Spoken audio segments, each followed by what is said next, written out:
ऋषभ से वीरांत तक नम कर सभी को भाव से, उनके बताए मार्ग को उत्साह से अति चाव से। निज चेत शुद्धि के लिए अत्यंत निर्मल भाव से, तत्व चिंतन कर रहा हूँ सहज ही सद्भाव से। यदि पढ़े कोई चाव से, गहराई से अध्ययन करे, पठन पाठन करे, मन से भाव से चिंतन करे, और उसको लाभ हो तो होए मेरा चित्त भी प्रसन्न है हे बंधुवर, हम सभी अनुमोदन करें।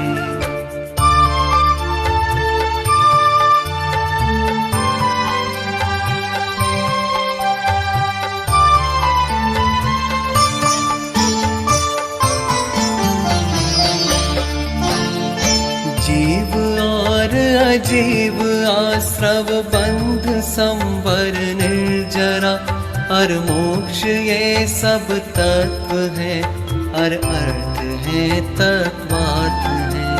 इनका विमल श्रद्धान दर्शन ज्ञान सम्यक ज्ञान है, और दर्शन ज्ञान में निज में रमणता ध्यान है।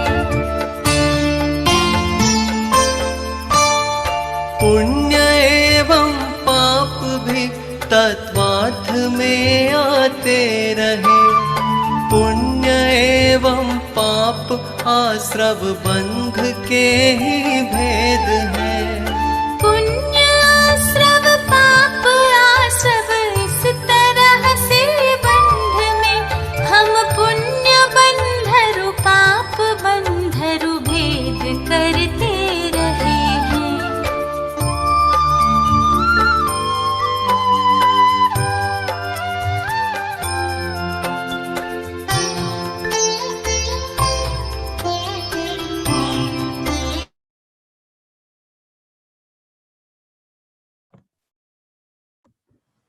जय जिनेंद्र। कोमल जी स्टार्ट कर सकते हैं। Jai Jinendra. And Jai Jinendra as well. Okay, my name is Komal Shah. I'm tuned in from Nairobi, Kenya. And Rishabh can introduce where he's tuning in from. Of course, my name is Dr. Rishabh Jain, and I'm tuning in from the Isle of Wight in the UK currently. Great. Let me introduce Rishabh to everybody. He is born in Indore. He's a doctor currently working in the Isle of Wight, and he has been currently working on acute internal medicine, and he has studied from Brighton. Thank you very much, Komal ji. And with Komal ji, so she has been born and brought up in Nairobi, Kenya. So she's an experienced nutritionist by trade, but also accredited in yoga therapy and naturopathy. She is also the founder of the Veer Kun Kun Kahan Jain Youth Club as well. And in addition to all of this, she's also one of our organizers for this session as well. So आप सब लोग का आज स्वागत है इस programme में। Yeah, आप सभी का बहुत बहुत स्वागत है। Today's program is very, very special because it is our Pujya Gurudev's 132nd Janma Jayanti. Can you imagine people like you and me, Rishabh, we have not even seen Gurudev. But even then, living so far away from India, we are so devoted to him simply because of his way of explaining principles of the soul, which has attracted millions of people to like listen to him. And so we celebrate this great soul this evening. Absolutely. It's frankly quite amazing, really, to be honest. And it's so lovely to see so many of us tuning in from many different parts of the world as well.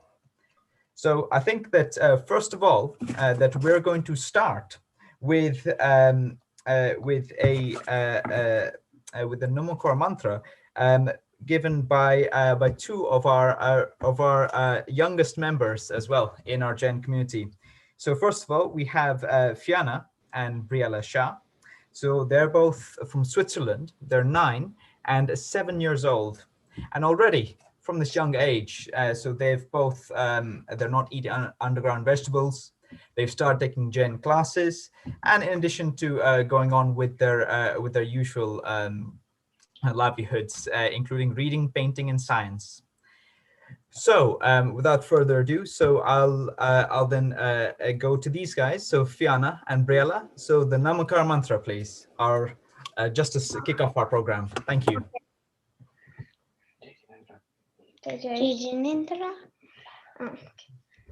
Namo Arihantaram, Namo Sitaram, Namo Ayayaram, Namo Uvajayaram,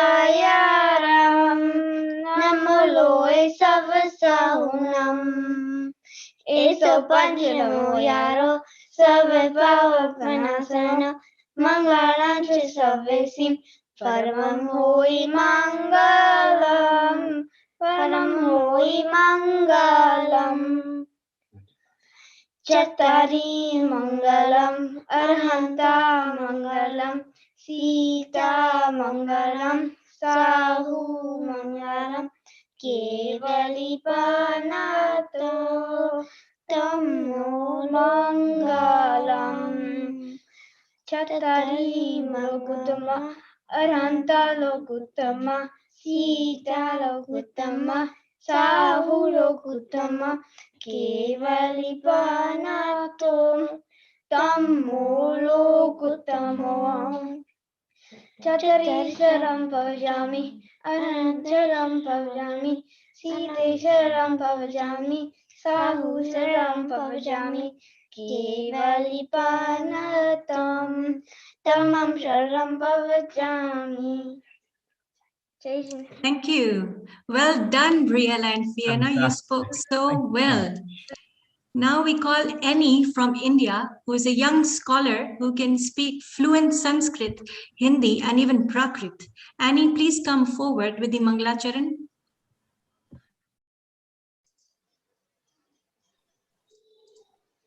Jai Jinendra, please join your hands for Mangalacharan.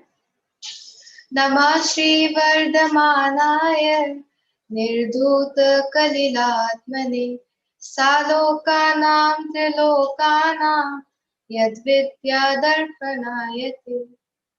भावार्थ, जिनके केवल ज्ञान रूप दर्पण में अलोकाकाश सहित षट द्रव्यों के समूह रूप संपूर्ण लोक अपनी भूत भविष्य वर्तमान की समस्त अनंतानंत पर्यायों सहित प्रतिबिंबित हो रहा है और जिनका आत्मा समस्त कर्ममल रहित हो गया है, ऐसे श्री वर्धमान देवादिदेव अंतिम तीर्थंकर को मैं अपने आवरण कषाय आदि मल रहित सम्यक ज्ञान प्रकाश के प्रकट होने के लिए नमस्कार करता हूँ. Thank you. Fantastic. Thank you so much, Annie.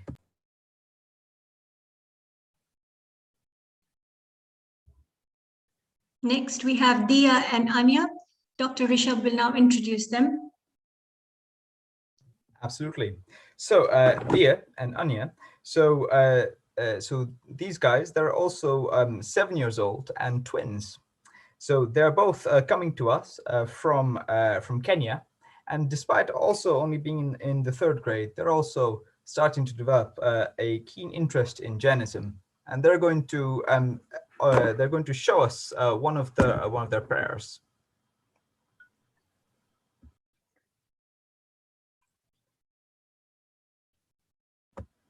Dia and Anya, You can start. You can unmute yourselves.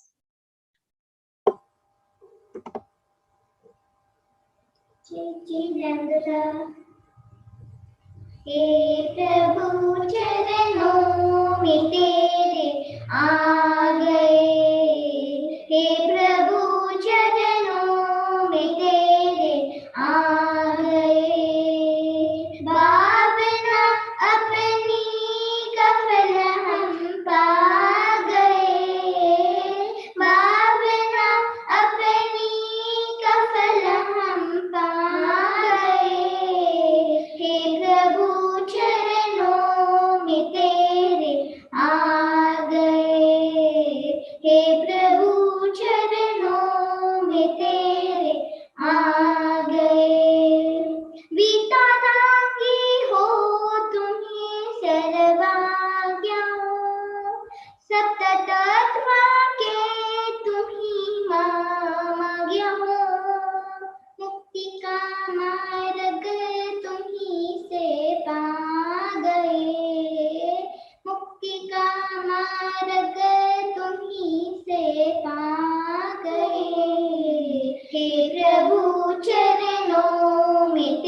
ज्ञान में निज ज्ञान को हम पा गए।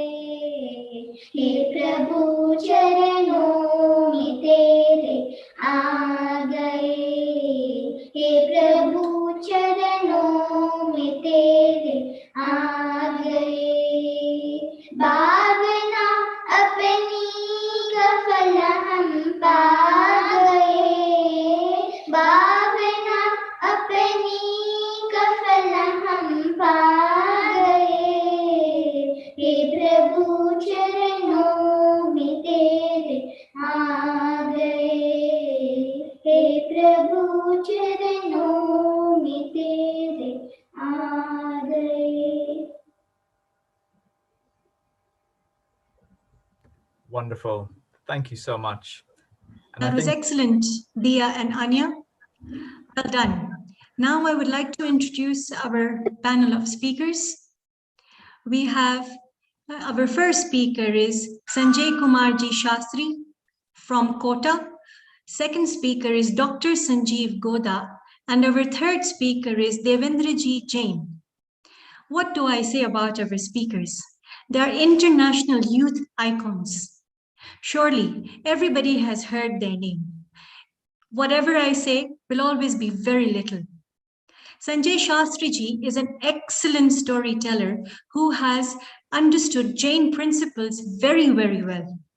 It is a lot of fun to listen to him because he explains the principles with so much joy and with a lot of faith in the principles. Without further ado, I call upon Sanjeev Shastri ji from Kota with his topic. He will introduce his topic.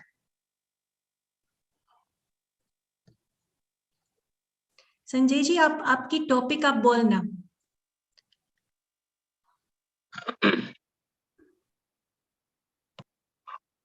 हमारा जो topic है आज का, कहान गुरुदेव ने हमको क्या दिया, गुरुदेव तत्व दर्शन, ये आज का टॉपिक है। चालू करना स्टार्ट करें क्या?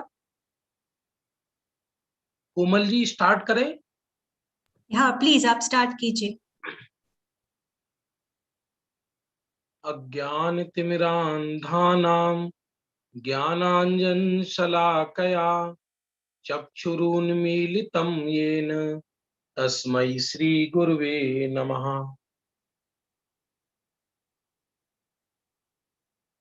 बंधु प्यारे बच्चों, आज हम जिस महापुरुष की चर्चा कर रहे हैं, मेरा विषय है गुरुदेव ने हमको क्या दिया। पूज्य गुरुदेव श्री कांजी स्वामी, उनके जीवन के विषय में तो आगे आने वाले अन्य वक्ता बताएंगे। व्यक्ति अपने कर्म से महान होता है। व्यक्ति का नाम से व्यक्ति महान नहीं होता, रूप से महान नहीं होता, व्यक्ति अपने कर्म से महान होता है। यदि विचार करें तो जब भारतवर्ष में अंग्रेजों का शासन चल रहा था, चारों तरफ क्रियाकांड था, अज्ञान था, अंधकार था।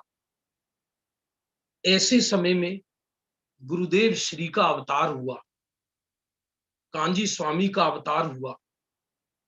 उनकी कथा या स्टोरी में अभी नहीं सुना रहा आपको, लेकिन उनको समय सार जैसा महान ग्रंथ मिला, उनको मोक्ष मार्ग प्रकाशक जैसा महान ग्रंथ मिला। बस उस ग्रंथ को पाकर वो धन्य हो गए और उन्होंने गहरा अध्ययन प्रारंभ किया। तब सर्वज्ञ भगवान के मूल तत्व को समझा, परम दिगंबर जैन शासन को समझा उन्होंने। यद्यपि कांजी स्वामी ने अपना कोई अलग दर्शन या फिलॉसफी लोगों को नहीं सुनाई, कांजी स्वामी जी ने वही बताया जो भगवान महावीर ने बताया, जो आदिनाथ ने बताया, जो कुंद कुंद ने बताया। बंधुओं, धर्म बनाया नहीं जाता, बताया जाता है। वस्तु तत्व तो अनादिकाल से ऐसा ही था, लेकिन गुरुदेव श्री के निमित्त से वो बाहर आया। ऐसे बहुत विषय हैं, हम किस किस की चर्चा करें। जैसे क्रमबद्ध पर्याय, गुरुदेव श्री ने ये बताया कि होने वाला परिणमन सुनिश्चित है। जगत में दो तरह के द्रव्य हैं, जड़ और चेतन। जड़ पदार्थ में क्या हुआ, क्या हो रहा है, क्या होगा, ये सुनिश्चित है। और चेतन मैं हूं, मेरे अंदर क्या हुआ, क्या हो रहा है और क्या भविष्य में होगा, ये सुनिश्चित है। ये बात यद्यपि भगवान महावीर ने बताई, ग्रंथों में ये बातें लिखी पड़ी हैं, पर वर्तमान में पूज्य गुरुदेव श्री के निमित्त से यह क्रमबद्ध पर्याय का अद्भुत सिद्धांत प्रस्फुटित हुआ, जिसे सुनकर मन को शांति होती है, दिमाग शांत हो जाता है। क्योंकि जब मुझे कुछ करना ही नहीं रहा, तो जो पर्याय है, उपयोग है, चिंतन है, थिंकिंग है, वो अंदर समा जाती है। लोक में ये नियम है कि यदि कोई कार्य सुनिश्चित है, जैसे आकाश में सूरज निकलता है और सूरज का निकलना सुनिश्चित है, तो हमको कभी चिंता नहीं होती उसके विषय। इसलिए गुरुदेव श्री ने क्रमबद्ध पर्याय का सिद्धांत बताकर हमको निर्भर कर दिया। दूसरा सिद्धांत, पुण्य पाप दोनों संसार है। पुण्य पाप का फल भी संसार है, पुण्य पाप का कारण भी संसार है। वीतरागता ही धर्म है। सुनने में अच्छा लगता है, पर जब अपने ऊपर व्यतीत हो, बीते, तो अंदर में संकट फील होता है। मैं आपको दो दृश्य बताता हूं। एक दृश्य, सीन, व्यक्ति भीख मांग रहा है, उसके शरीर से कोढ़ निकल रहा है, पुअर है, एकदम निर्धन है, और एक स्फटिक मणि के सिंहासन पर बैठा है, चारों ओर उसकी जय जयकार हो रही है। बताओ आपको कौन सी दशा पसंद होगी? आप चाहोगे मैं भी स्फटिक मणि के सिंहासन पर बैठूं? लेकिन गुरुदेव श्री ने अनंत तीर्थंकरों के मार्ग का मंथन करके हमको बताया, ये पुण्य पाप के फल दोनों संसार हैं, इन दोनों में सुख नहीं है। और पुण्य पाप के फल का जो कारण है, शुभ और अशुभ भाव, ये दोनों संसार है। चाहे राजा हो, चाहे रंक हो। अरे गुरुदेव श्री ने तो ऐसी ऐसी बातें बताई हैं जिसे सुनकर व्यक्ति प्रफुल्लित हो जाए, प्रसन्न हो जाए।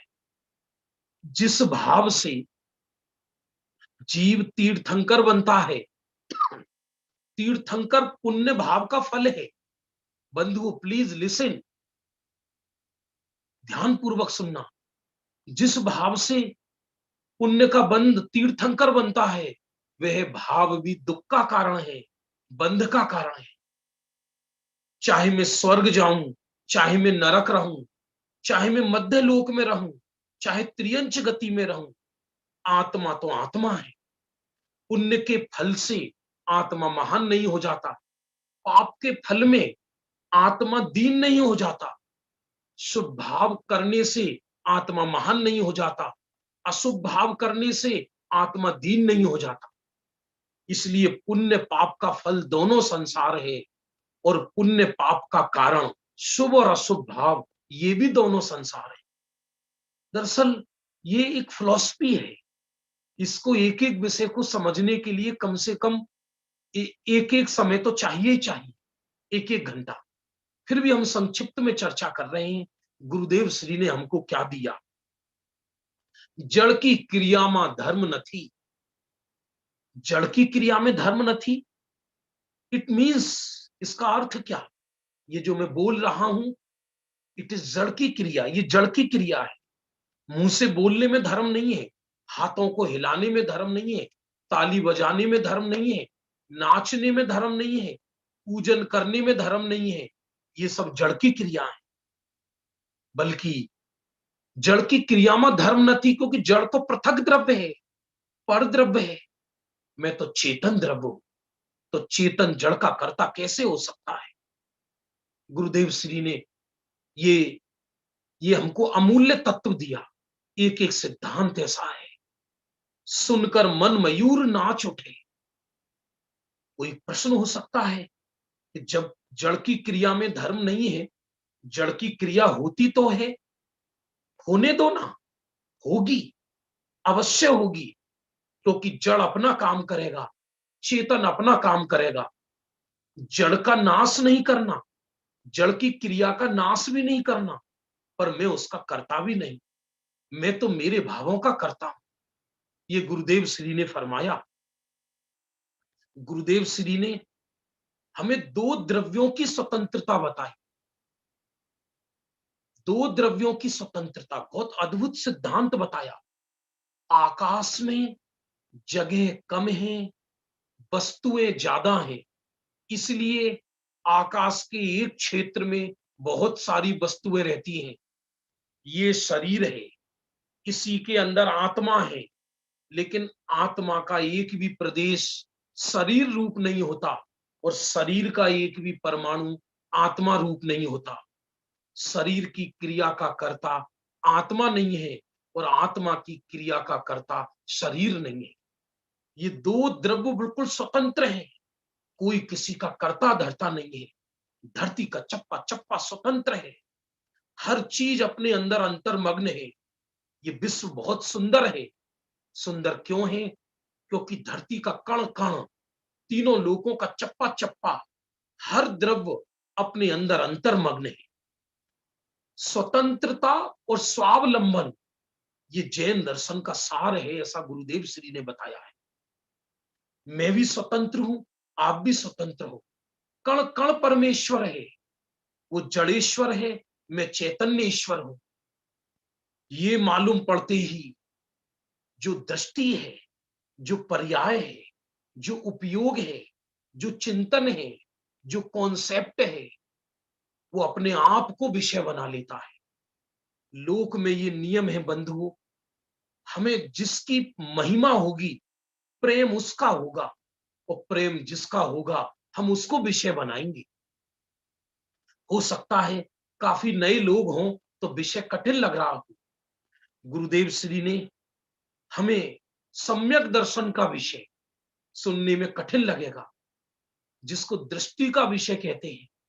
45 वर्षों तक सरल रूप में कहें तो मैं जगत से भिन्न हूं, देह से भिन्न हूं, राग आदि विकारी परिणामों से भिन्न हूं, क्रोध मान माया लोभ से भिन्न हूं, यहां तक कि चिद वृत्तियों से भिन्न हूं। ऐसा श्रद्धा अपने को मानती है। श्रद्धा अपने को श्रद्धा नहीं मानती, सम्यक दर्शन अपने को सम्यक दर्शन नहीं मानता, सम्यक दर्शन अपने को आत्मा मानता है। ऐसा सम्यक दर्शन का विषय गुरुदेव श्री ने हमको दिया, आत्मानुभूति की कला सिखाई। अरे गुरुदेव श्री ने ये बताया, हम जड़ का अनुभव तो कर ही नहीं सकते, पर का अनुभव आज तक 3 काल 3 लोक में किसी जीव ने किया ही नहीं है। ये गुरुदेव श्री ने बताया। अज्ञान के काल में भी आत्मा अपना ही अनुभव करता है, लेकिन उसे ये मालूम नहीं है कि मैं आत्मा हूं। तो अपने अनुभव की कला सिखाई गुरुदेव श्री ने। गुरुदेव श्री ने एक और अद्भुत स्वतंत्रता की पराकाष्ठा का खुलासा किया। पर्याय के सत्कारक भिन्न है, अर्थात पर्याय जैसे राग है, सम्यक दर्शन है, सम्यक दर्शन का कर्ता द्रव्य नहीं है, क्योंकि यदि सम्यक दर्शन का कर्ता आत्मा हो तो सम्यक दर्शन आज ही क्यों हुआ, पहले क्यों नहीं हुआ? क्योंकि जो त्रिकाल भगवान आत्मा है वो तो अकर्ता स्वरूप है। पर्याय का कर्ता पर्याय है, पर्याय अपने सत्कारक से पैदा होती है। गुरुदेव श्री ने ग्रंथों से खोल खोल कर ये सिद्धांत बताए, लेकिन ये भी बताया कि द्रव्य अपने परिणाम का करता है। परिणाम को, राग को या निर्मल परिणाम को पर द्रव्य नहीं करता, इसलिए आत्मा करता है। अज्ञानी अज्ञान को करता है, ज्ञानी ज्ञान को करता है। लेकिन जब द्रव्य की स्वतंत्रता बताई तो इतनी स्वतंत्रता बताई के पर्याय के सत्कारक द्रव्य से जुदा हैं। गुरुदेव श्री ने अकर्तावाद का सिद्धांत बताया। अरे मैं पर का कर्ता तो हुई नहीं, मैं देह का कर्ता तो हुई नहीं, मैं रागादि परिणाम का भी कर्ता नहीं, अरे मैं परिणाम मात्र का कर्ता नहीं, मैं एक चैतन्य स्वरूप परमात्मा हूं। ऐसी दृष्टि होते ही द्रव्य में निर्मल पर्याय उत्पन्न हो जाती है, सम्यक दर्शन उत्पन्न हो जाता है। तब अभेद से ये कहा जाता है कि ये परिणाम का कर्ता ये द्रव्य है। गुरुदेव ने दोनों बातें बताई, लेकिन सत्य को समझना चाहिए बंधुओं। एक द्रव्य दूसरे द्रव्य का कर्ता नहीं। ये मैंने हाथ उठाया, मैं हाथ उठाने का कर्ता नहीं। यदि मैं हाथ उठाने का कर्ता हूं तो मुर्दा भी हाथ उठाए उठ जाएगा क्या? अरे शरीर का कर्ता तो हुई नहीं, लेकिन मेरे अंदर होने वाली पर्यायें, उनका भी मैं सहज करता हूं या अकर्ता हूं। दोनों की विवक्षाएं गुरुदेव श्री ने बताई। गुरुदेव श्री ने यह भी खुलासा किया, अभी तक हम ये मानते थे कि वस्तु में भाव नाम का धर्म है, पर हमारे गुरुदेव श्री ने कहा जैसे वस्तु में भाव नाम का धर्म है, वैसे वस्तु में अभाव नाम का धर्म भी है। जैसे ये रुमाल है, मैं आपसे पूछूं ये रुमाल आपके पास है क्या? आप कहोगे नहीं है। तो ये रुमाल मेरी अपेक्षा है और आपकी अपेक्षा नहीं। ऐसे एक वस्तु के अंदर भाव धर्म भी है और वस्तु के अंदर अभाव धर्म भी है। गुरुदेव श्री ने एक एक गजब का सिद्धांत बताया। कर्म विकार नहीं कराता। यदि कर्म विकार कराए तो फिर तो हम कर्म के कठपुतली हो गए। ये गुरुदेव श्री ने ग्रंथ बताया तो अनंत तीर्थंकरों ने है, गुरुदेव श्री ने तो इस काल में हम पर उपकार करके खुलासा किया। मैं आपसे पूछना चाहता हूं, थर्मामीटर बुखार कराता है या बुखार बताता है? आप कहोगे थर्मामीटर बुखार बताता है। उसी तरह कर्म विकार कराता है या कर्म विकार को बताता है। इसलिए कर्म विकार का कर्ता नहीं है, बल्कि कर्म विकार का ज्ञापक है। ये गुरुदेव श्री ने बहुत खुलासा किया। कर्म विकार नहीं कराता हमको, जीव स्वयं अपनी योग्यता से विकार करता है।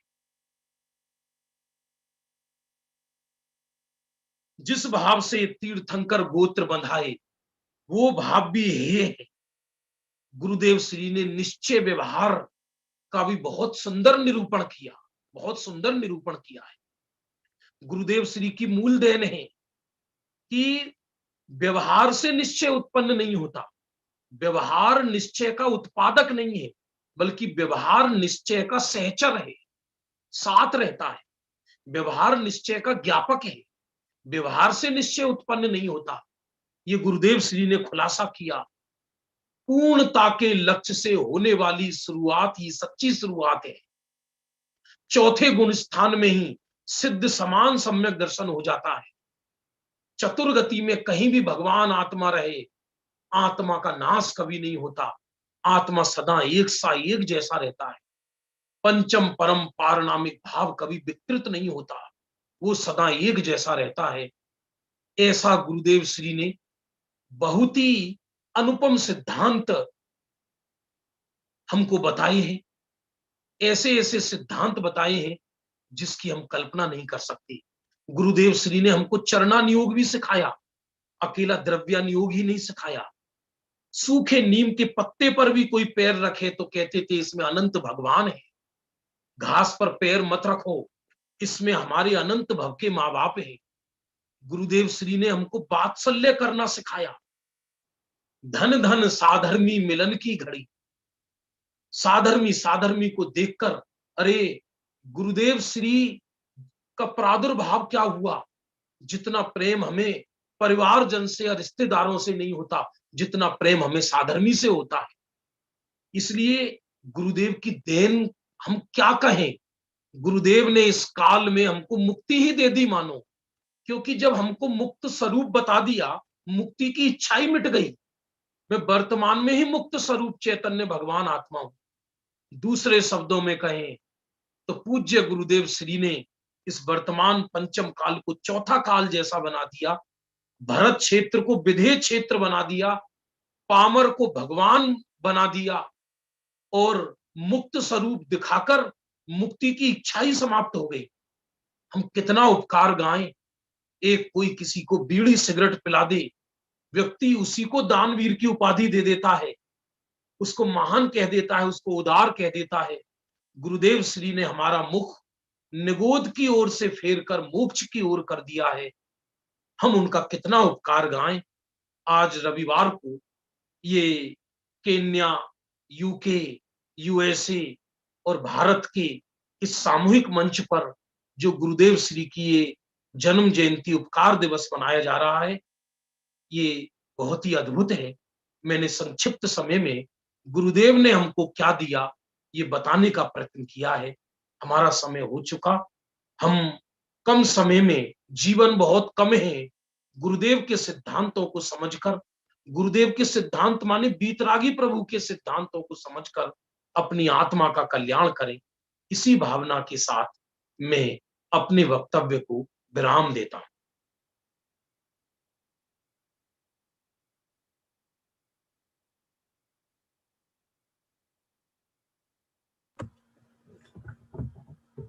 Fantastic. Thank you. Thank you so much, Sanjay Kumarji, for taking us through all of that. So next, we are going to have Siddhi and Labdhi, who are both in who are in 6th grade and 3rd grade, and they are very enthusiastic with all parts of Jainism to quite an impressive extent, getting involved already from pujas to pravachans from their home in the USA, to reading, to contests, and even going as far as attending 2 Panchkalyanaks as well. So I would like to welcome Siddhi and Labdhi from the USA to engage us with a bhakti, please. So Siddhi and Labdhi.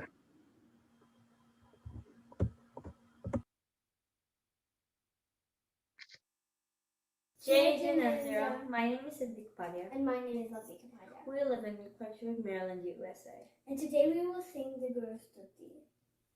Na na na na balamari so Geet Guru na gashu Geet Guru na gashu Na na na na balamari so Geet Guru ji na gashu Geet Atamna gashu आत्म ज्ञानी सुगानी मरिया कहान गुरु जी अमने अनंत पवना बंदन तनिया मुक्ति निबेरी वाके सेवा करेशु चरण मेरेशु भक्ति गुरु नी करिशु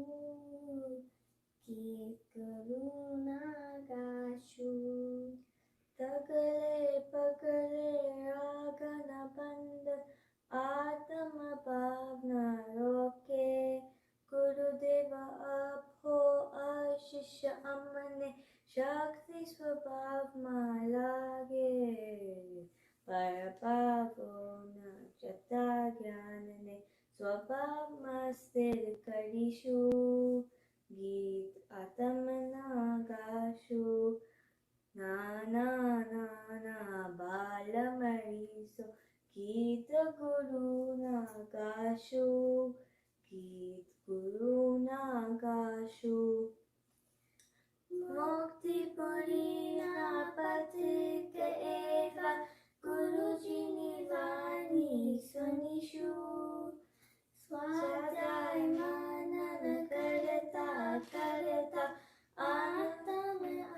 अनुभव करशु अनुभव करशु आनंद लेशु गुरु समसाहु बनि जाशु गीत गुरु ना गाशु नाना नाना बाल मरी सब गीत गुरु ना गाशु गीत गुरु ना गाशु।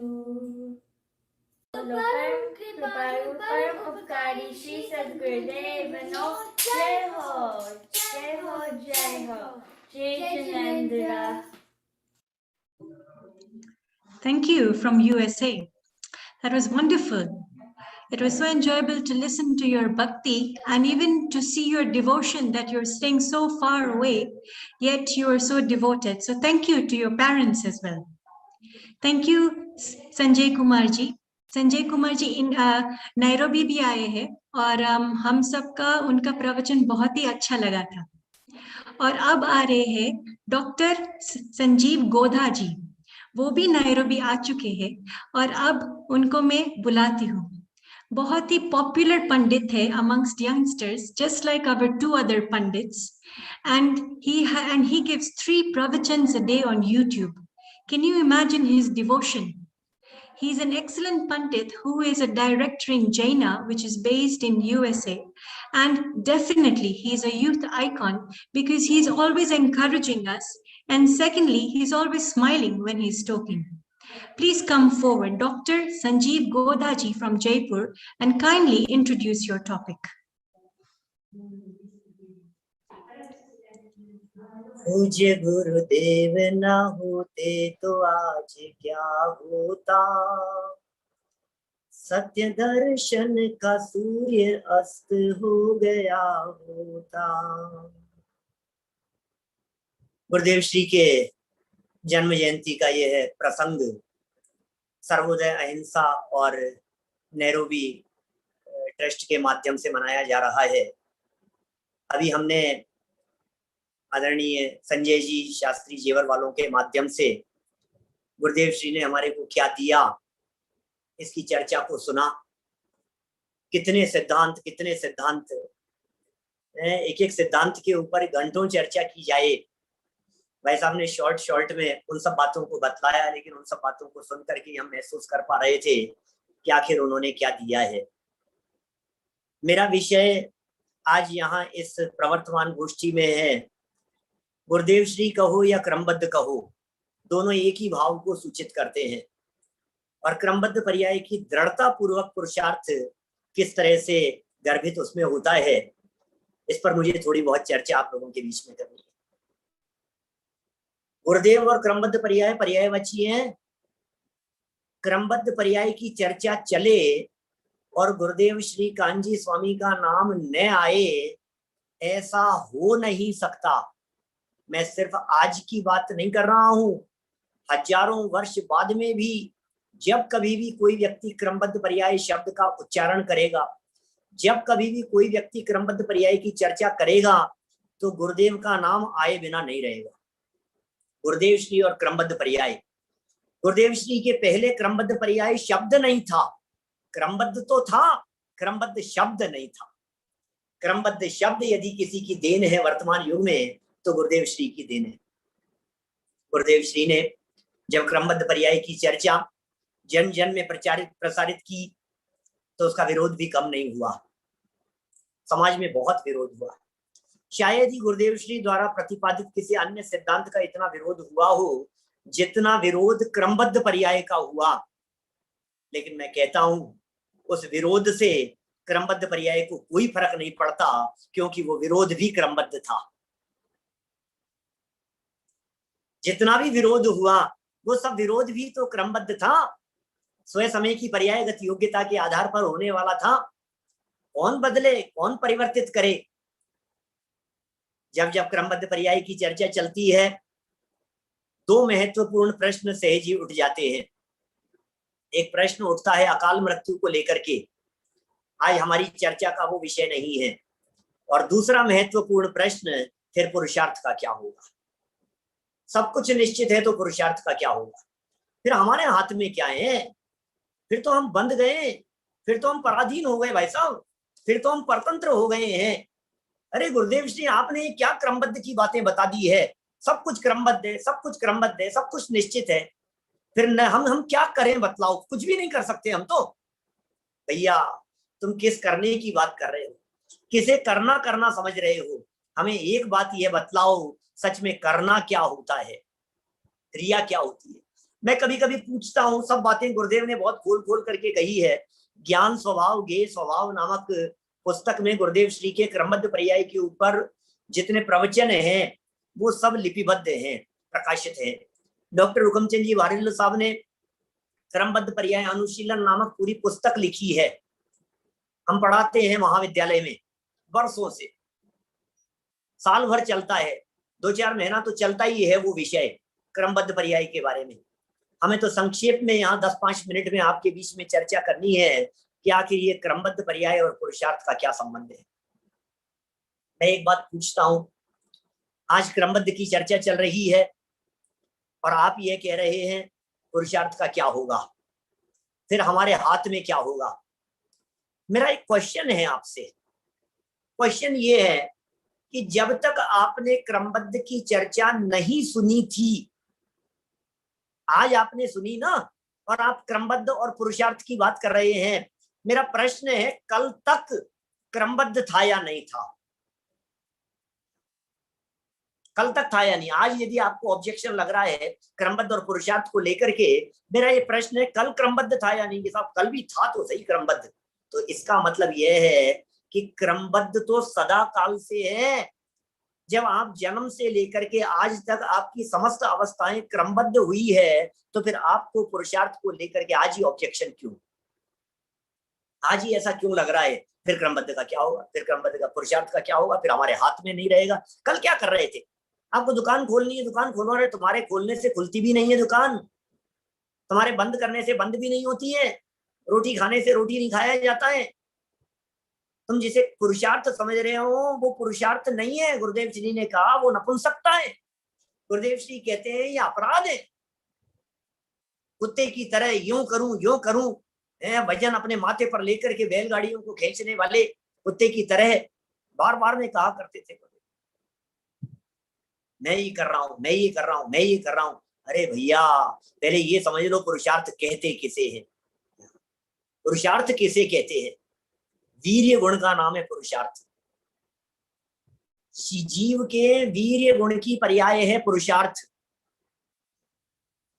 ये वीर्य नाम का गुण जीव में तो पाया ही जाता है, अचेतन द्रव्यों में, पुद्गलों में भी पाया जाता है। आपको ऐसा लगता होगा कि साहब हम नहीं करेंगे तो कैसे होगा? विकल्प तो करने ही पड़ेंगे, विकल्प तो करने ही पड़ेंगे। पंडित जी मान लिया कि मैं पर का करता धरता नहीं हूं, लेकिन विकल्प तो करता हूं, विकल्प तो करता हूं, बिना विकल्प के कैसे काम हो जाएगा? तो पता है, सुनो क्या कहते हैं गुरुदेव। वो कहते हैं अचेतन द्रव्यों में काम कैसे हो रहा है, इस पेन का परिणमन कैसे हो रहा है।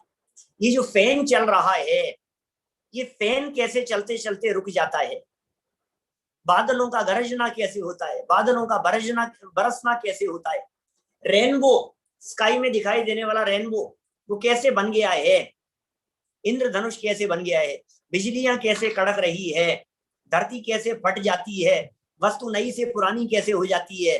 भैया जब बिना विकल्प के पुद्गलों में परिणमन हो सकता है, अचेतन द्रव्यों में बिना विकल्प के काम हो सकता है, तो चेतन ही कार्य करने का विकल्प क्यों करे? ये बताओ, समझ में आ रही है बात? पेड़ कौन उगा रहा है? अनार कैसे लग गई है, आम के पेड़ कैसे उग गए हैं, उनमें फल कैसे लग गए हैं, उन्हें कौन बड़ा कर रहा है, जंगल में कैसे पेड़ पौधे उग रहे हैं। आप एक एक चीज के बारे में विचार करेंगे तो आपका दिमाग घूम जाएगा कि ये हो क्या रहा है दुनिया में, ये प्रकृति में हो क्या रहा है। अनार को खोल करके देखिए, जैसे अनार को खोल करके देखते हैं अब उसमें दाने निकल रहे हैं। भाई साहब कैसे निकल रहे हैं? एक एक सेट है, लाइन से सेट है, एक के बाद एक लगे हुए हैं, एक एक ग्रुप के बाद में पतली सी उसकी परत है, झिल्लियां लगी हुई है, सेपरेट बनी हुई है, ऊपर कठोर कवच बना हुआ है, एक दाना लाल है, दूसरा सफेद है, एक आधा लाल है, एक आधा सफेद है, एक मीठा है, एक खराब है, एक गल गया है। कौन कर रहा है? आम में मिठास और नींबू में खटास कौन डाल रहा है? कौन कर रहा है? प्रकृति को यदि आप देखेंगे तो आपको सारा जगत क्रमबद्ध नजर आएगा। वस्तु क्रमबद्ध है, वस्तु का परिणमन क्रमबद्ध है। यह बात अलग है कि हमने इन बातों को पहले कभी सुना नहीं था, पहले कभी जाना नहीं था, ग्रंथों को खोल खोल करके बतलाया, उनसे पूछा। डॉक्टर हुकुमचंद जी वारिल साहब ने उनसे इंटरव्यू लिया क्रमबद्ध को लेकर के, कांजी स्वामी से। गुरुदेव श्री के जीवन चरित्र के संदर्भ में एक इंटरव्यू मैंने दादा से लिया। अरे पंकज जी प्रोफेसर हैं डलास टेक्सास के, अभी तो इंडिया शिफ्ट हुए हैं, अभी 2-4 महीने पहले वो आए हुए थे और गुरुदेव के संदर्भ में पीएचडी का कुछ काम था, उनका थीसिस लिख रहे थे। हमने एक इंटरव्यू लिया, खोल खोल करके सारी बातें पूछी दादा से। हम आपसे कहना चाहते हैं एक बार देखो तो सही, शास्त्र तो खोल करके देखो। समय सार ग्रंथाधिराज सर्व विशुद्ध ज्ञान अधिकार 308 से लेकर के 311 तक की गाथाएं और उन गाथा की टीकाएं, व्याख्या, जिसमें अमृत चंद्राचार्य कहते हैं जीवो ही तावत क्रम नियमित आत्म परिणाम उत्पद्यमानो जीव एव न अजीव है, एवं अजीवोपि क्रम नियमित आत्म परिणाम उत्पद्यमानो अजीव एव न जीव है। ये जीव क्रम नियमित अपने परिणामों से उत्पन्न होता हुआ जीव ही रहता है। ये जो क्रम नियमित शब्द आ गया है, इस क्रम नियमित के संदर्भ में पंडित फूलचंद जी सिद्धांत शास्त्री, न्याय सिद्धांत के विशेष ज्ञाता विद्वान, धवलादी ग्रंथों के संपादन में जिनका बहुत महत्वपूर्ण योगदान रहा, वे अपनी जैन तत्व मीमांसा नामक पुस्तक में लिखते हैं।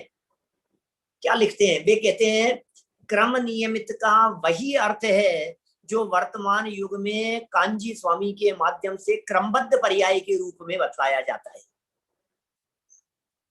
फूलचंद जी सिद्धांत शास्त्री लिख रहे हैं अपनी जैन तत्व मीमांसा नामक पुस्तक में कि क्रम नियमित का मतलब भी वही है। क्रम नियमित, नियमित माने निश्चित, और क्रमबद्ध लोगों का आग्रह रहता है, बतलाओ क्रमबद्ध पर्याय कहाँ है, बतलाओ क्रमबद्ध पर्याय कहाँ है। अरे भाई साहब कहाँ बतलाएं? गुरुदेव ने कहा ये बतलाने की चीज नहीं है, ये फीलिंग की चीज है। हर पदार्थ को देखो आपको क्रमबद्ध परिणमन नजर आएगा। पौधों के अंकुरित होने से लेकर के विशाल वट वृक्ष होने तक आपको क्रम नजर आएगा।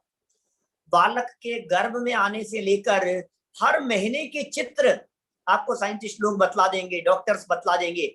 पहले महीने में क्या आकार बना, दूसरे महीने में कैसा हो गया, तीसरे महीने में कैसा हो गया। गर्भ में रहता हुआ बालक व्यवस्थित क्रम से बढ़ रहा है। 9 महीने होकर के जन्म हो गया, उसके बाद में बालक घुटनों के बल चलने वाला, फिर और बड़ा हुआ और बड़ा हुआ, किशोर हो गया, फिर आगे बढ़ते बढ़ते तरुण युवा होते हुए और वो सब वृद्धावस्था तक पहुंच गया। एक व्यवस्थित क्रम है ना। इज इट पॉसिबल कि वृद्धावस्था पहले आ जाए और युवावस्था बाद में चली जाए? ऋषभ जी, हो सकता है ऐसा? ओल्ड एज पहले आ जाए और यंग एज जो है ये ओल्ड एज के बाद में चली जाए? Is not possible. एक सिस्टमेटिक क्रम है इनका, सीक्वेंस है इनकी। दुनिया में जो भी काम हो रहा है वो सीक्वेंस में हो रहा है, हर काम सीक्वेंस में हो रहा है। आपकी एज सीक्वेंस में बढ़ रही है, हर चीज में क्रम है, हर चीज में नंबर है। यही पता नहीं आपको क्या हो जाता है। जब क्रमबद्ध की चर्चा थोड़ी बहुत भी हम करने लगते हैं तो आपको पुरुषार्थ पुरुषार्थ पुरुषार्थ की समस्या खड़ी होती हुई दिखाई देती है। टोडरमल जी के पुरुषार्थ सिद्धि उपाय के ऊपर भी गुरुदेव ने प्रवचन किए। टोडरमल जी साहब ने पुरुषार्थ सिद्धि उपाय में पुरुष का अर्थ किया, पुरुषार्थ का अर्थ किया। अरे उत्तम चेतना गुण का स्वामी होकर के प्रवर्तन करे, उसका नाम पुरुषार्थ है, इसका नाम पुरुषार्थ है। ज्ञान दर्शन का नाम पुरुषार्थ है, चेतना का नाम पुरुषार्थ है, सहज ज्ञाता दृष्टा रहने का नाम पुरुषार्थ है। सहजता में पुरुषार्थ होता है भैया, सहजता में पुरुषार्थ होता है।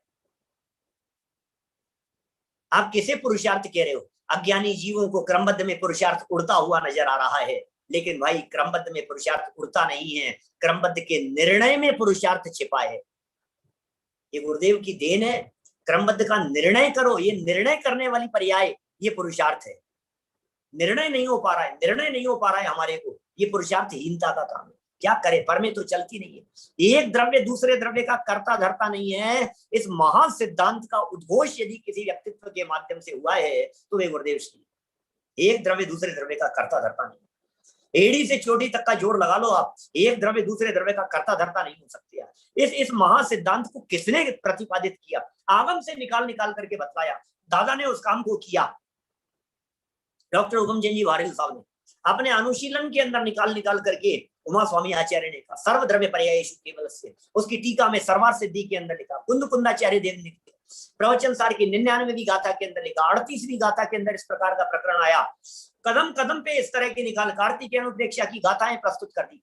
जम जस जम्मी देशे जेण विहानेण जम्मी कालम में प्रणादम जिनेण जम्मम वा एहम वर्णम वा तम तस् तम देशे तेण विहानेण तम्मी कालम में हो सक्कदि वारेदुम बिंदु वाते जिनिंदु वा एवं जो निश्चयदो जान दम्माणि सब पज्जाए सो सद्दिट्ठी सुद्धो जो संकदि सोहु कुद्दिट्ठी। क्या क्या बातें निकाल निकाल करके सामने रखी है।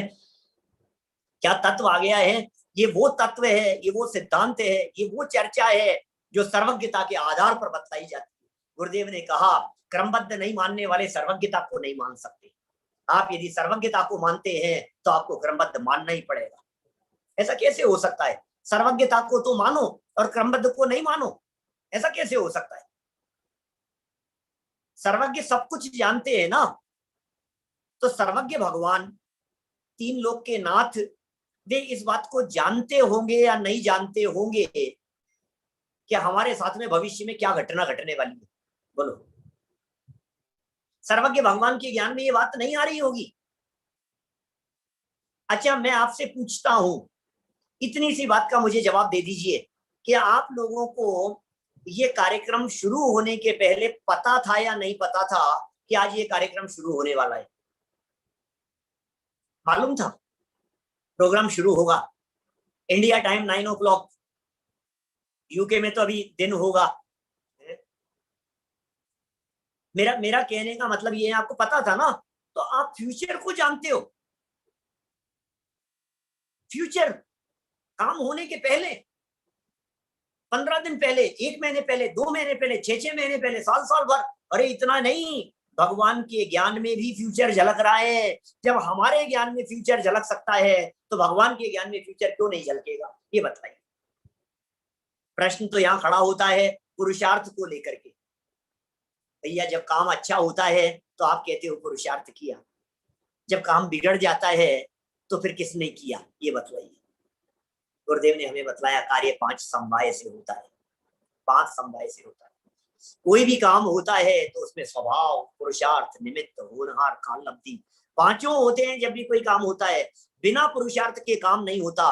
भाई साहब, जितने सज्जन सुन रहे हैं, किसी के कोरोना हुआ होगा, मुझे भी हुआ है, हो करके ठीक हो गए, हो चुका था काफी 5-6 महीने पहले हुआ था। मुझे ये कहना है, आपसे ये पूछना है, मुझे एक बात का मुझे जवाब दे दीजिए।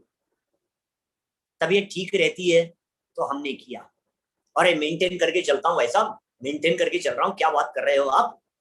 लेकिन प्रश्न है, जब बिगड़ जाती है तो किसने बिगाड़ी? आंखों पर चश्मा हमारे से पूछ करके बहुत लोगों के कान में मशीन लग जाती है, बहुतों के सर से बाल उड़ जाते हैं, बहुतों के सफेद हो जाते हैं। लोग ये कहते हैं पंडित जी काले तो हमने ही किए हैं, सफेद तो हमने नहीं किए थे। काले तो हमने किए ना। अरे भाई, काले भी तुम नहीं करते हो। हर कार्य 5 समवाय से हो रहा है।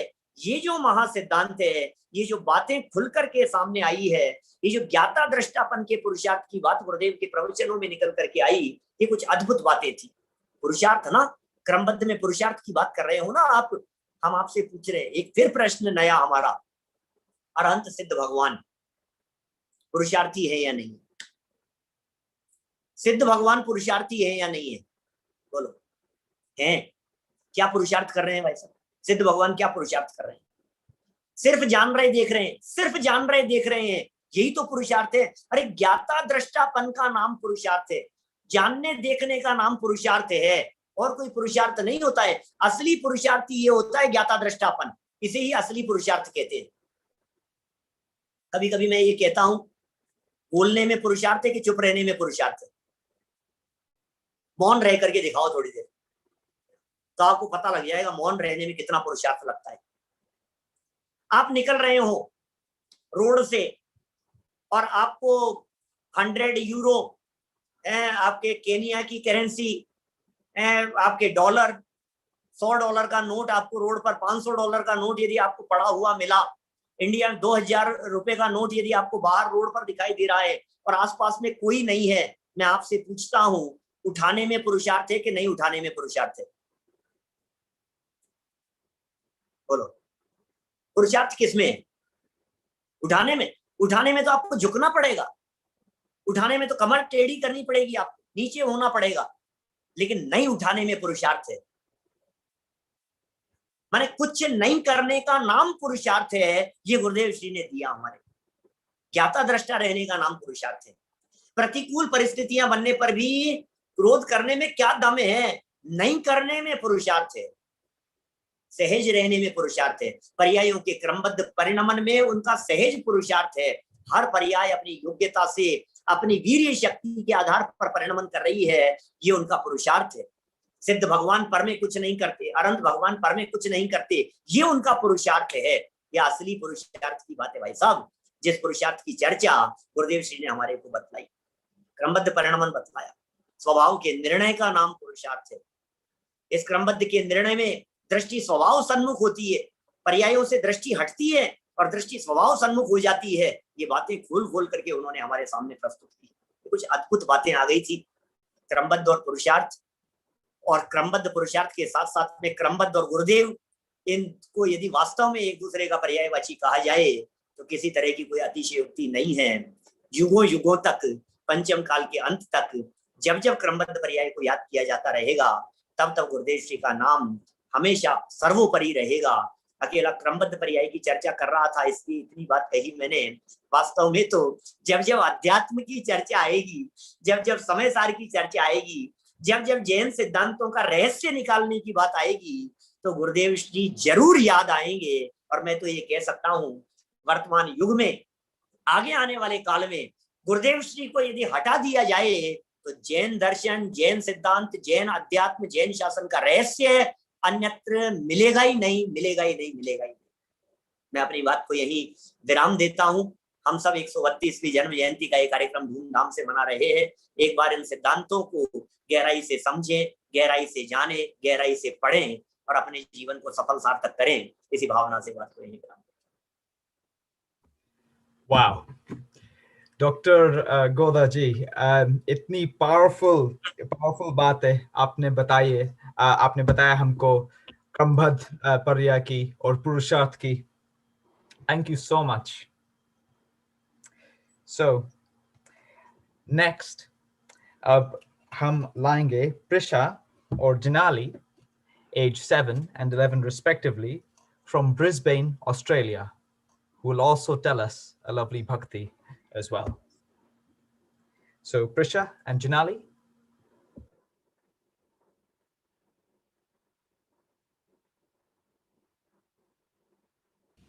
Jai Jinendra everybody. Today we're going to sing Gurudeva Stuti. भजले सदगुरुदेव महान, ये है जग के तारनहार। जग के तारनहार है, जग के तारनहार। भजले सदगुरुदेव महान, ये है जग के तारनहार। उमराला में जन्म लिया मोती चंद कुलचंद, कहान जिनका नाम है जगत वंद्य अनूप। भजल सदगुरुदेव महान, ये है जग के तारनहार। धर्म सभा के राजवीर वैरागी गुरवंत, शिशुवय के भगत अहो भावी के भगवंत। भजन सदगुरुदेव महान, ये है जग के तारनहार। स्वर्णपुरी साधना भूमि मंगल तीरथ धाम, तू परमात्मानंद से काजे हिंदुस्तान भजले सदगुरुदेव महान ये है जग के तारनहार। दिव्य तुझ दीदार है दिव्य अलौकित ज्ञान, दिव्य अनुभव वाणी में दिव्यता अपरंपार भजले सदगुरुदेव महान ये है जग के तारनहार।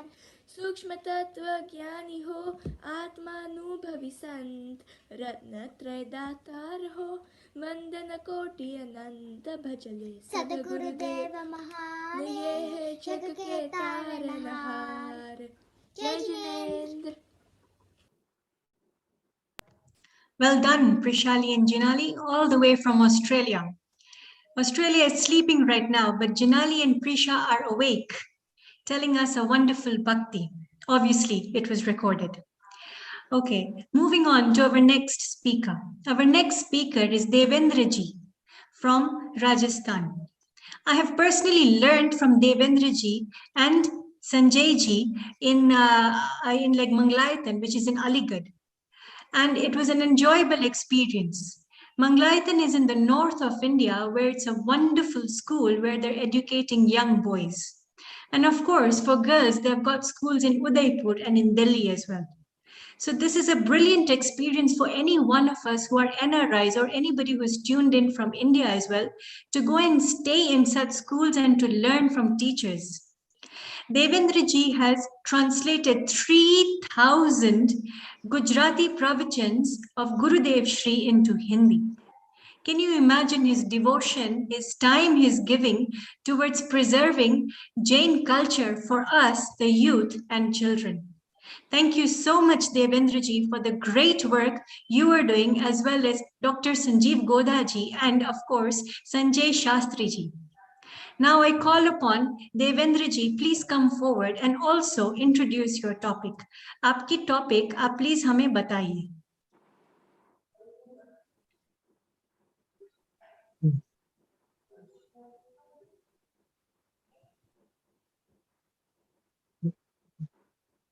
हेलो, हाँ, जय जिनेंद्र सभी को। आवाज आ रही है? जी भाई साहब, आपकी आवाज आ रही है। आ रही है ना? अहो उपकार जिन वर्णो कुंद नो ध्वनि दिव्य नो, जिन कुंद ध्वनि दाता अहो ते गुरु कहान नो। पूज्य गुरुदेव श्री कांजी स्वामी की 132वीं मंगलकारी जन्म जयंती के पावन अवसर पर हम सभी लोग उनके गुणानुवाद और उनके द्वारा प्रतिपादित जैन दर्शन के आधारभूत सिद्धांतों का रसपान करने के लिए यहाँ एकत्रित हुए हैं। पूज्य गुरुदेव श्री के बारे में वास्तव में जितना कहा जाए उतना कम है, क्योंकि उन्होंने हमको इतना दिया है, उनके हम पर इतने उपकार हैं कि जिसके लिए ये कहा जाता है कि सारे समुद्र की हम स्याही बना लें, सारे वनस्पति की हम कलम बना लें और सारी पृथ्वी का हम पेपर बना लें, तो भी गुरुदेव श्री के उपकारों से हम ऋण मुक्त नहीं हो सकते। क्योंकि जब एक जन्म के अभाव का, जिसमें भी कोई गारंटी नहीं, लेकिन एक मृत्यु को टालने वाला, एक जीवन दान देने वाले डॉक्टर की भी जब हम इतनी महिमा करते हैं, वो भी हमको भगवान से कम नहीं लगता। तो जिन्होंने हमारे अनंत जन्म मरण को टाला है, जिन्होंने हमारे अनंत जन्म मरणों को मिटाने का मार्ग हम लोगों को बताया है, हम उनके उपकारों को किन शब्दों में वर्णन कर सकते हैं।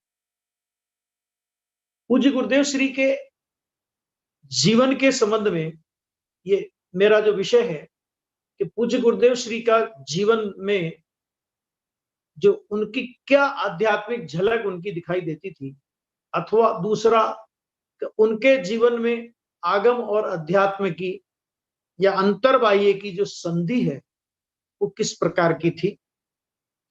देखिए, ये अपन जानते हैं कि पूज्य गुरुदेव उमराला गांव में उनका जन्म हुआ और जन्म से ही वो आजन्म वैरागी थे, मतलब जन्म से ही उनको समझ लीजिए वैराग्य उनको विरासत में जैसे मिला हो। तो इतने वैरागी, बचपन में उनको जो उनके परिवारजन हैं या उनके जो नातेदार रिश्तेदार हैं, वे उनको भगत कहते थे। पूरा जीवन परिचय नहीं सुनाने का अवसर है, लेकिन उनके जीवन में से जो प्रेरणास्पद बातें, कि जब वो उमराला छोड़ करके, प्लेग फैल गया था उमराला में, तो उमराला छोड़ करके जब वो पालेज आए, और पालेज में जब वो अपने पिताजी के साथ वहां रहे, और 17 वर्ष की उम्र से लेकर 22 वर्ष तक की उम्र तक गुरुदेव श्री ने दुकान चलाई। गुरुदेव श्री जब भी फुर्सत में होते, निवृत्ति में होते, तो उनको नाटक वगैरह देखने का भी उनको रुचि थी।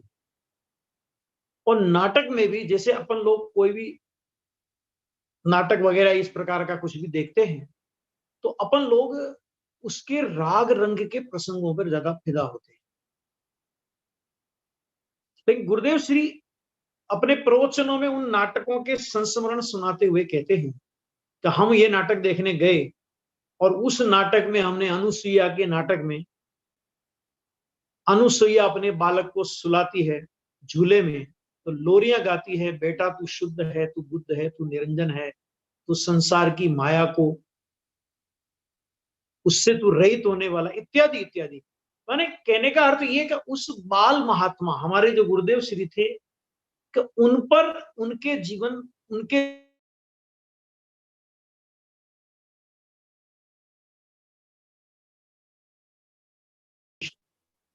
प्रभाव डालते थे। और ऐसे ऐसे एक बार जब उन्होंने रामलीला देखी, तो रामलीला देखी तो उसमें भी उन्होंने इतनी वैराग्य की धुन उनको चढ़ी कि शिव रमणी रमनार तू ही देवनो देव, ऐसा एक काव्य उन्होंने बना लिया। मूलतः गुरुदेव कवि नहीं थे, लेकिन अंतर की भावना से उन्होंने वो काव्य बनाया। ऐसे बहुत प्रसंग गुरुदेव के हैं कि जब ये जो अभी क्रमबद्ध पर्याय की हमारे संजीव जी चर्चा कर रहे थे, गुरुदेव के जीवन में देखो, दिगंबर शास्त्र तो विक्रम संवत 1978 में गुरुदेव को मिला, समय सार पहली बार। लेकिन जब गुरुदेव श्री ने दीक्षा ली, और दीक्षा लेने के तुरंत बाद विक्रम संवत 1970 में गुरुदेव ने दीक्षा ली है, और गुरुदेव श्री ने दीक्षा लेने के, जब गुरुदेव दीक्षा का भी कठोर आचरण पालन करते थे, तो उनके गुरु भाई उनको ये कहते थे कि अनंत भव अगर हमारे केवल ज्ञानी ने देखे हैं, तो उसमें से एक भव कम नहीं हो सकता।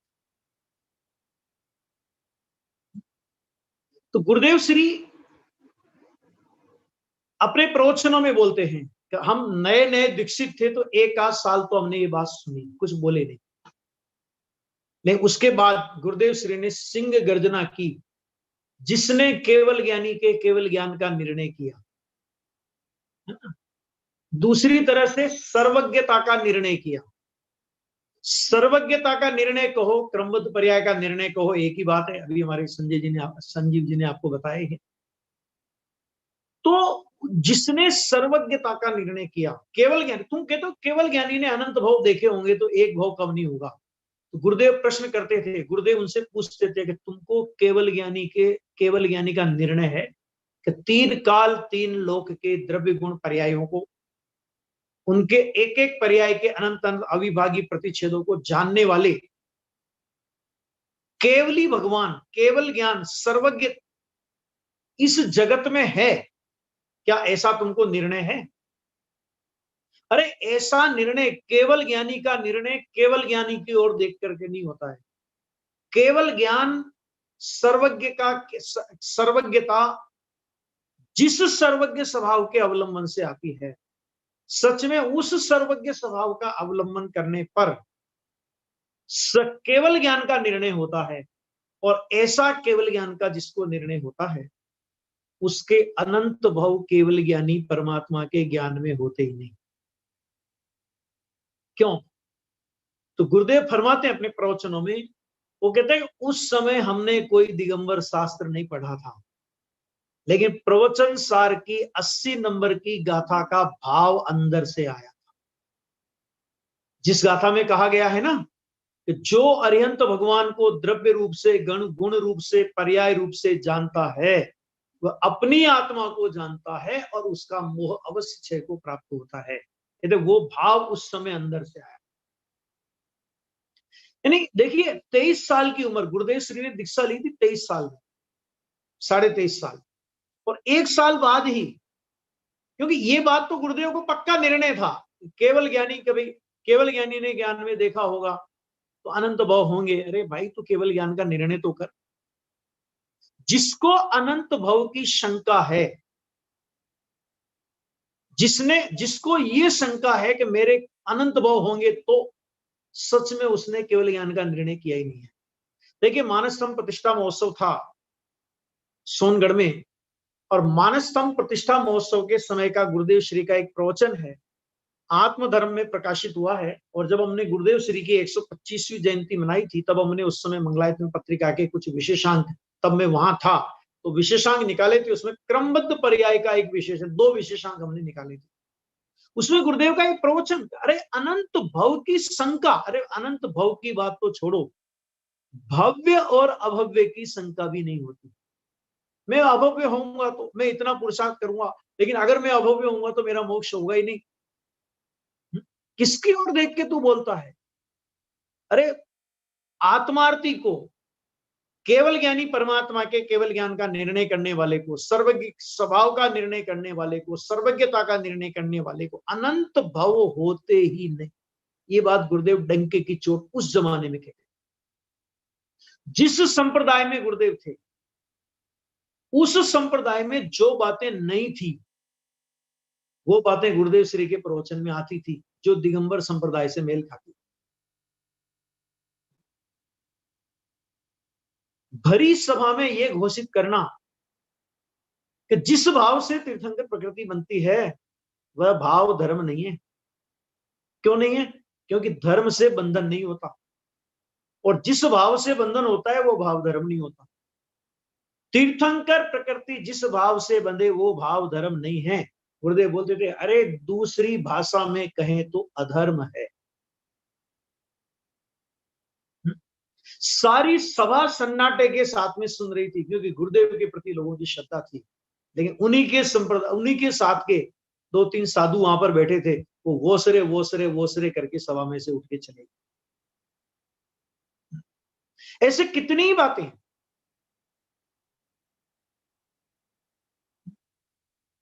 और भी अपन बहुत सारी बातें हैं।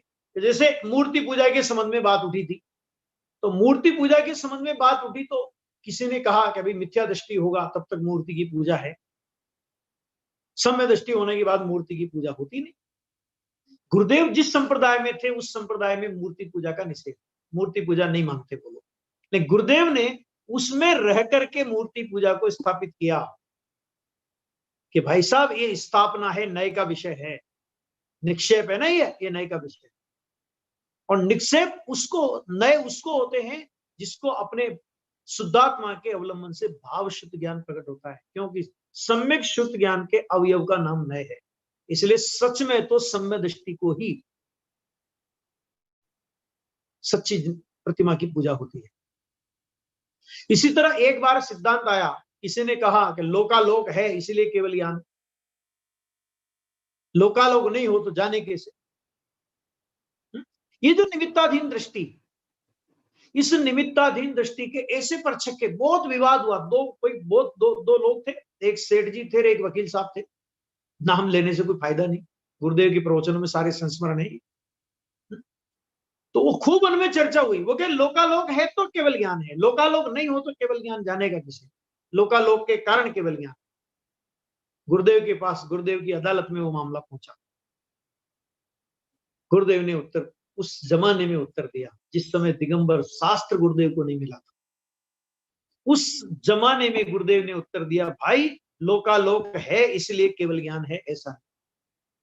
केवल ज्ञान का जानना स्वतंत्र है और लोकालोक का अस्तित्व स्वतंत्र है। लोकालोक के कारण केवल ज्ञान नहीं है और केवल ज्ञान के कारण लोकालोक नहीं है। ये निमित्त उपादान की स्वतंत्रता की चर्चा, ये क्रमबद्ध पर्याय की चर्चा, ये निश्चय व्यवहार की चर्चा, ये गुरुदेव बोलते थे 5 सिद्धांतों का स्पष्टीकरण यहां से हुआ है। और जब वो संप्रदाय में थे, साधु अवस्था में थे, और उन्होंने अनेक अनेक अनेक अनेक आगमों का अध्ययन किया, लेकिन गुरुदेव बोलते कि जैसे जैसे हम अध्ययन करते गए हमारी शंकाएं बढ़ती गई। किसी सेठ ने दामोदर सेठ ने, कोई धन्य घड़ी होगी, लाखों मुमुक्षुओं के भाग्य चेतने वाले होंगे कि पूज्य गुरुदेव श्री को समय सार परमागम उन्होंने दे दिया। शायद उनने भी नहीं सोचा होगा कि जो समय सार मैं इनको दे रहा हूं, ये समय सार इनके संप्रदाय परिवर्तन का कारण बनेगा। देखो, योग विक्रम संवत 1978 में पूज्य गुरुदेव को समय सार मिला, और वो समय सार विक्रम संवत 1975 में श्रीमद राजचंद्र ग्रंथमाला से प्रकाशित हुआ। 3 साल पहले गुरुदेव को मिला। गुरुदेव ने पन्ने पलट करके गुरुदेव बोले, सेठ ये तो अशरीरी होने का शास्त्र, लाखों करोड़ों श्लोक अन्य आगमों के पढ़ने के बाद भी जिनके मुख से कभी ये स्वर नहीं निकला, ये सम्यक दर्शन होने की भी कोई बात इनमें है, और समय सार को पढ़ते के साथ ही उनके मुख से ये शब्द निकलना, ये तो अशरीरी होने का शास्त्र। ये उनकी इससे बड़ा, उनके जीवन में अध्यात्म की इससे बड़ी झलक, इन सब बातें, ऐसे तो बहुत है सिद्धांत, बहुत बातें हैं, लेकिन समय की मर्यादा है ना, तो अपन जितनी चर्चा करते हैं। तो उन्होंने वो सब बताया कि भाई अशरीरी होने का शास्त्र। अब एकदम वन जंगल में चले गए। जो बात देखो, पूर्व भव के जो गुरुदेव श्री के संस्कार थे, सिमंदर भगवान की समोसरण सभा में पूज्य गुरुदेव श्री विद्यमान थे, और वो वहां से जो वाणी सुनकर के आए थे, वो संस्कार उनके अंदर में थे, और समय सार को पाकर के वो संस्कार झंकृत हो। और उसके बाद जो कमाल हुआ आप और हम सब जानते हैं। गुरुदेव श्री के प्रतिपादन पे जब अपन आते हैं, संप्रदाय परिवर्तन हो गया, समय सार मिला, सब कुछ हो गया, गुरुदेव श्री ने, आप देखिए, 37 ग्रंथों पर आद्योपांत सभा में प्रवचन, और कुल मिलाकर के 181 ग्रंथों पर उन्होंने स्वाध्याय किया। 181 ग्रंथों में मतलब ये, जैसे धवला, ये सतखंडागम अपने यहाँ पे एक पुस्तक है, ग्रंथ है, उसके 16 भाग हैं, हम 16 भागों को एक ग्रंथ मान रहे हैं। कषाय पौड़, महाबंध, माने चारों अनुयोगों का ऐसा कौन सा ग्रंथ है जो उपलब्ध गुरुदेव को हुआ और उस ग्रंथ का स्वाध्याय गुरुदेव ने नहीं किया हो। जो गुरुदेव शुभ भाव को हे प्रतिपादित करते थे, शुभ भाव शुभ करते करते कभी भी शुद्धता की उपलब्धि हो जाएगी, इस बात का जिन गुरुदेव ने डंके की चोट निषेध किया, उन गुरुदेव का जीवन आत्मानुभूति की सौरभ से तो महकता ही था, साथ ही उनका पूरा जीवन सुबह से शाम तक गुरुदेव श्री की दिनचर्या का अगर अपन विश्लेषण करें, उनकी दिनचर्या को अगर अपन देखें, उनके जीवन में जिस शुभ भाव को वे हे कहते थे, क्योंकि शुभ भाव को हे माने बिना सम्यक दर्शन नहीं होता।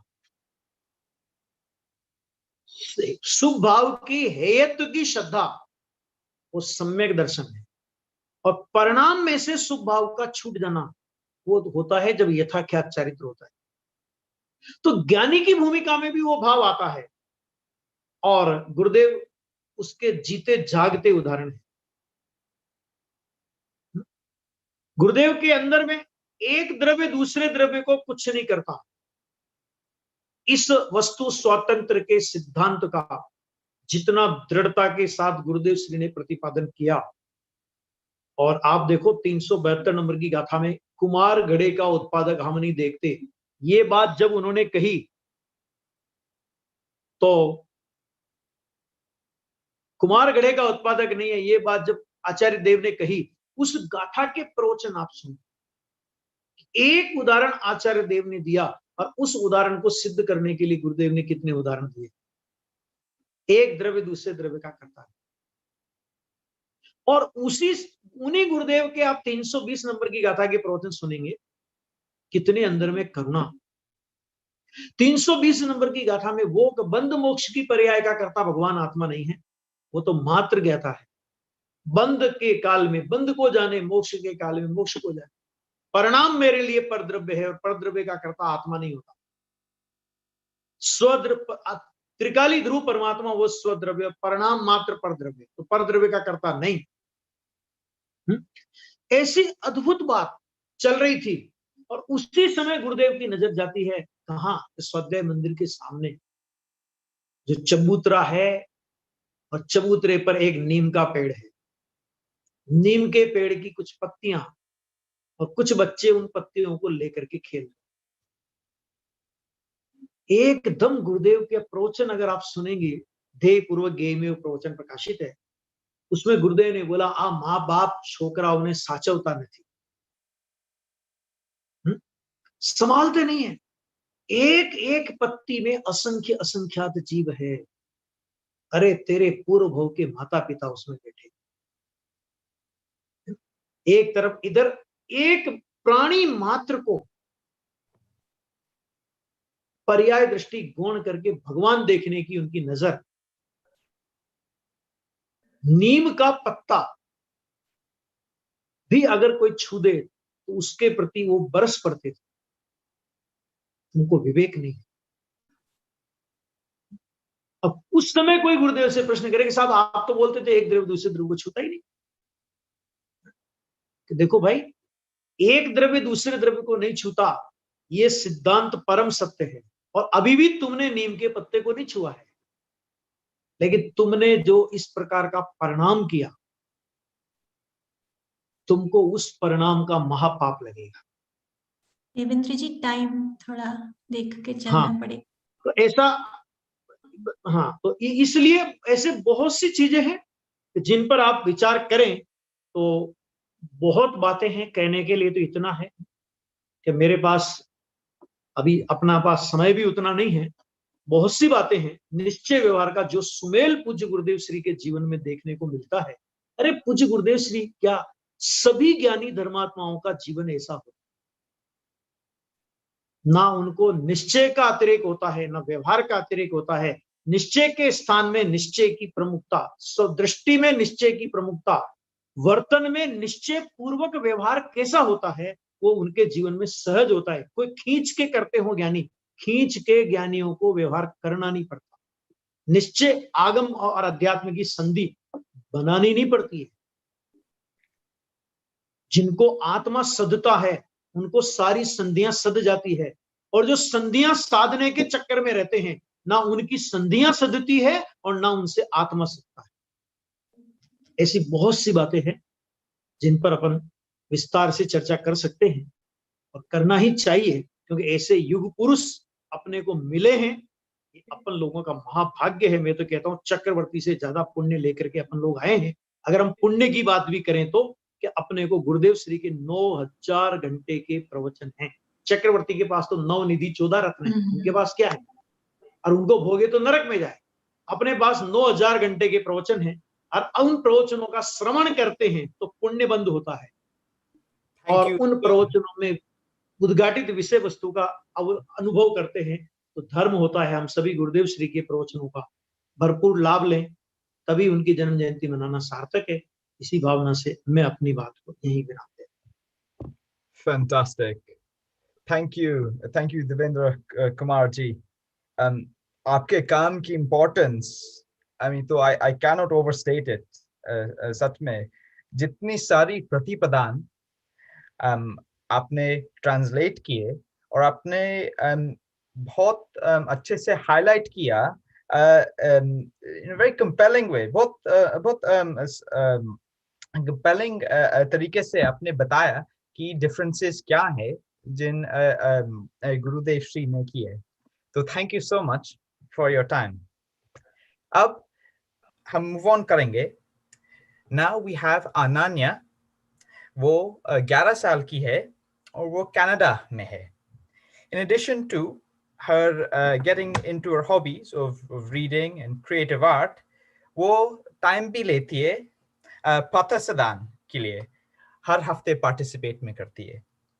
सो वो भी अब हमको भक्ति सुनाएंगी। अनन्या।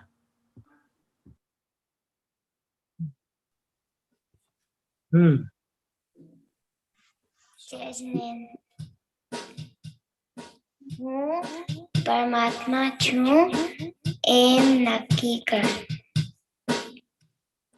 मैं ज्ञानानंद स्वभावी हूँ, मैं ज्ञानानंद स्वभावी हूँ। मैं हूँ अपने में स्वयं पूर्ण, पर की मुझ में कुछ कंद नहीं। मैं अरस रूपी अस्पर्शी, पर से कुछ भी संबंध नहीं। मैं रंग राय से भिन्न, भेद से भी मैं भिन्न निराला हूँ। मैं हूँ अखंड चैतन्य भिन्न, निज रस में रमने वाला हूँ।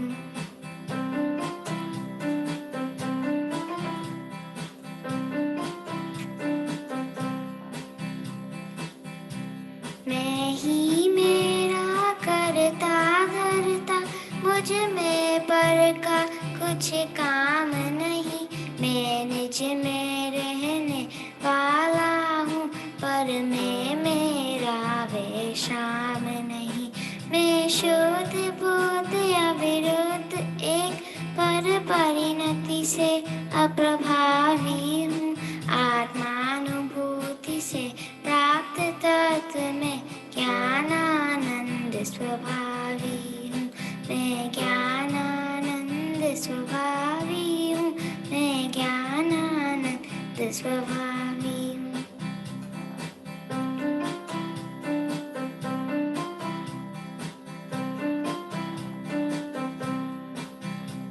जय Jinendra. Nanya, you are excellent. That is also my favorite bhakti. Mein Jnananand Swabhavi hu. Even I like to sing it daily. So well done. And I hope you sing it every day before you go to bed.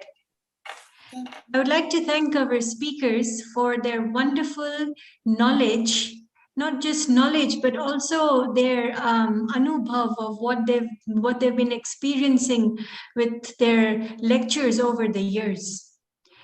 Definitely, ये मनुष्य भाव गुमाने को नहीं है। इस मनुष्य भाव में सम्यक दर्शन करने को ही है। अगर इस भाव में नहीं करेंगे तो कब करेंगे? ये सब गुरुदेव की देन है, और गुरुदेव नहीं होते तो सच में हमें क्रमबद्ध के सिद्धांत, निश्चय व्यवहार के सिद्धांत और अनेकों और सिद्धांतों को कुछ पता ही नहीं चलता, और ये भी पता नहीं चलता कि मैं तो वर्तमान में सिद्ध समान हूँ। Thank you again to all our speakers. We have a very short video for 4 minutes only, because Pujya Gurudev Shri came to Kenya, and we are very privileged to say this, that he came to Kenya, to Nairobi, for the opening ceremony of our Shri Mahavir Digambar Jain temple in Nairobi. And I give you an open invitation to come to our temple in Nairobi. Last year, we celebrated 40 years. So Gurudev Shri came in 1980 to Nairobi. Last year, we celebrated 40 years of our temple. और हम लोगों युवा पीढ़ी ने एक short video बनाई थी, तो बस वो हम आप सबके सामने प्रस्तुत करना चाहते हैं। और उसके बाद हम तीनों स्पीकर की एक पैनल रखेंगे और इसमें ऋषभ एक प्रश्न पूछेगा और मैं भी एक ही प्रश्न पूछूंगी, क्योंकि अब टाइम भी ज्यादा हो चुका है और हमारे स्पीकर्स से हम लोग बातचीत करेंगे और आप सब ऑडियंस से हम एक ही प्रश्न ले सकते हैं क्योंकि टाइम बहुत हो चुका है। तो बस अब like very quickly we have a 4 minutes video to show you. Vineet, please play.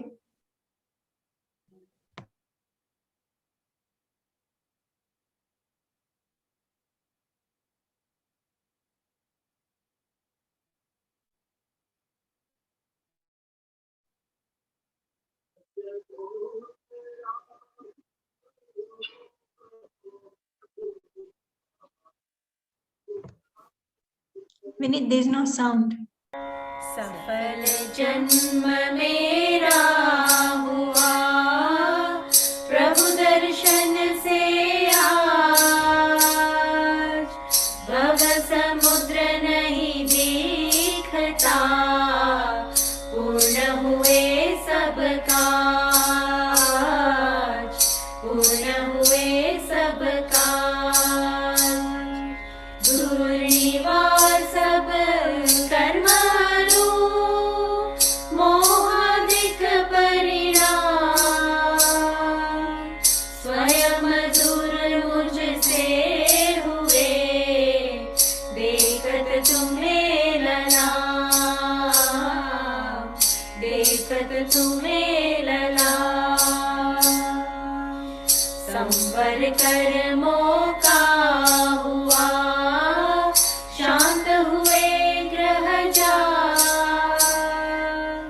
हुआ सुखी संपन्न में, नहीं आए ममकार, नहीं आए ममकार, भव कारण मिथ्यात्व का, नाशक ज्ञान सुभानु, उदित हुआ मुझ में प्रभो, दिखे आप समान, दिखे आप समान, मेरा आत्म स्वरूप जो ज्ञान सुखों की खान, आज हुआ प्रत्यक्ष सम, दर्शन से भगवान, दर्शन से भगवान, दीन भावना मिट गई, चिंता मिटी अशेष, निज प्रभुता पाए प्रभो, रहा न दुख कालेश, रहा न दुख कालेश, शरण राधा खोजता, इस संसार मंझार, निज आत्म मुझको शरण, तुमसे सीखा, तुमसे सीखा, निज स्वरूप में मगन हो, पाऊं शिव अभिराम, इसी है तू में आपको, करता कोटि प्रणाम, करता कोटि प्रणाम, मैं वंदो जिन राज को, तरुर समता भाव, तन धन जन जग जाल से, धरि विरागता भाव, धरि विरागता भाव, यही भावना है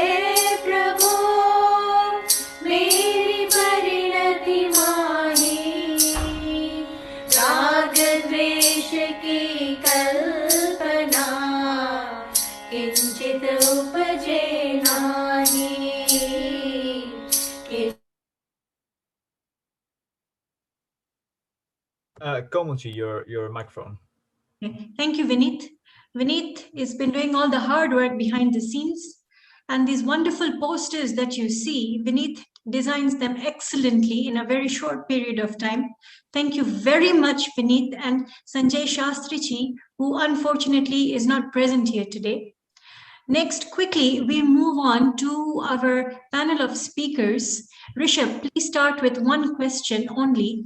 Followed, I will be next, and one question we will take from the audience. So whoever is the lucky one from the audience, take your chance. Brilliant. Thank you, Komalji. Wow, it feels like I get a chance to ask a question to one of our Jain celebrities. It's pretty fantastic.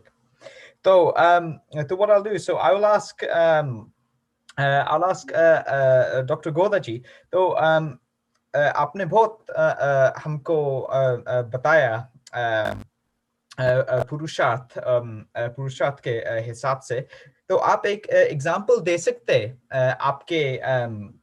आपके खुद के life के experiences में where you जब आपको क्रमबद्ध और पुरुषार्थ का बैलेंस देखना था आपको, और आपने कैसे एक्ट किया? ऋषभ जी, बहुत सुंदर प्रश्न आपने पूछा है, और आप हमारी लाइफ के बारे में पूछ रहे हैं। हमारी तो पूरी जिंदगी क्रमबद्ध है।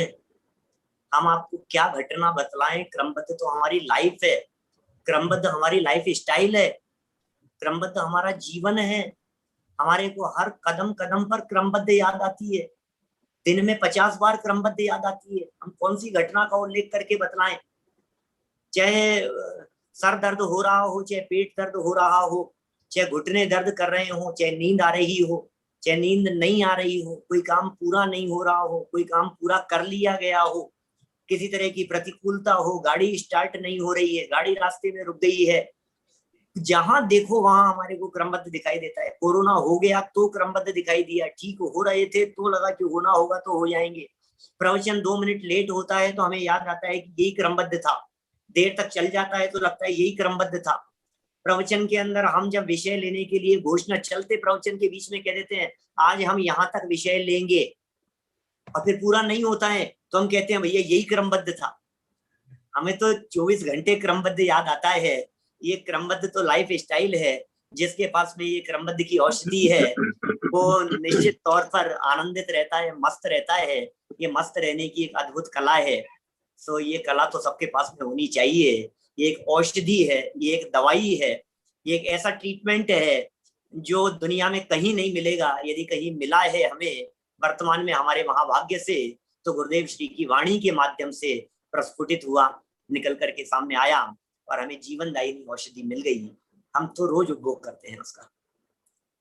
Thank you very much. Thank you so much. अगली बार से I really like the as in like मस्त रहना। अगली बार से मैं खुद प्रिस्क्राइब करूंगा मस्त रहना as well. Yeah. Thank you so much, sir. Okay. मेरा क्वेश्चन है देवेंद्र जी के लिए। आत्मा अनुभूति के लिए आप हमें ये तो हमें पता है, स्वाध्याय भी हम लोग करते हैं, और ये भी पता है कि हमें पर्याय दृष्टि नहीं करनी है और हमें द्रव्य दृष्टि करनी है, लेकिन तब भी इतना पुरुषार्थ नहीं हो पा रहा है। तो हम क्या करें कि हमारा पुरुषार्थ और भी बढ़े? पहले तो ये हम ये करें, ये करने का अभिप्राय छोड़ दो। मैं वर्तमान में परिपूर्ण परमात्मा हूँ, मुझे आत्मानुभूति करनी है, ये भार भी अपने माथे पे नहीं रखना। क्योंकि जब मैं परिपूर्ण हूं तो परिपूर्ण को करना क्या? जब ऐसा परिपूर्ण का रटन, वही मतलब करने की भाषा में कहो तो वो करनी होगी, है ना? मूल बात तो है। Thank you.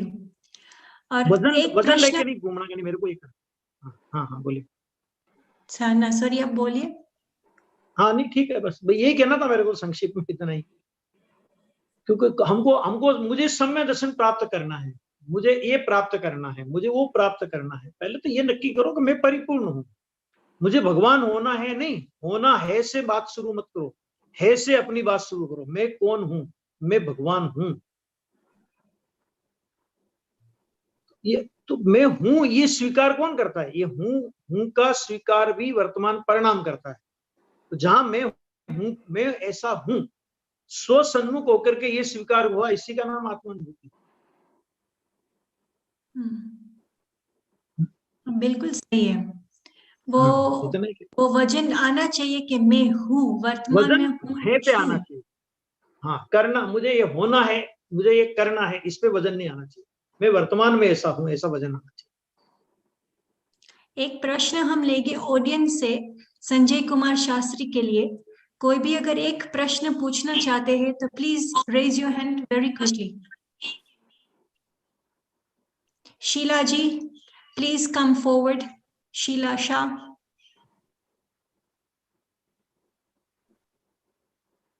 Unmute yourself, please.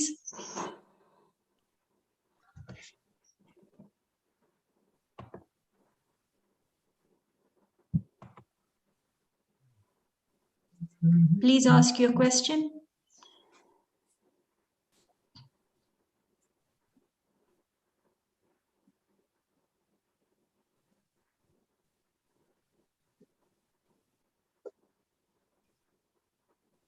Sheila ji, आप अनम्यूट कर दीजिए और आपका क्वेश्चन पूछिए प्लीज। नहीं, मेरा कोई क्वेश्चन नहीं है अभी तो। हम जो बोलते हैं कि हम करेंगे, हम जो बोल रहे हैं कि हम करने वाले हैं, पर मुझे पता चल गया आज सुनकर प्रवचन कि भाई हम कुछ भी नहीं कर सकते।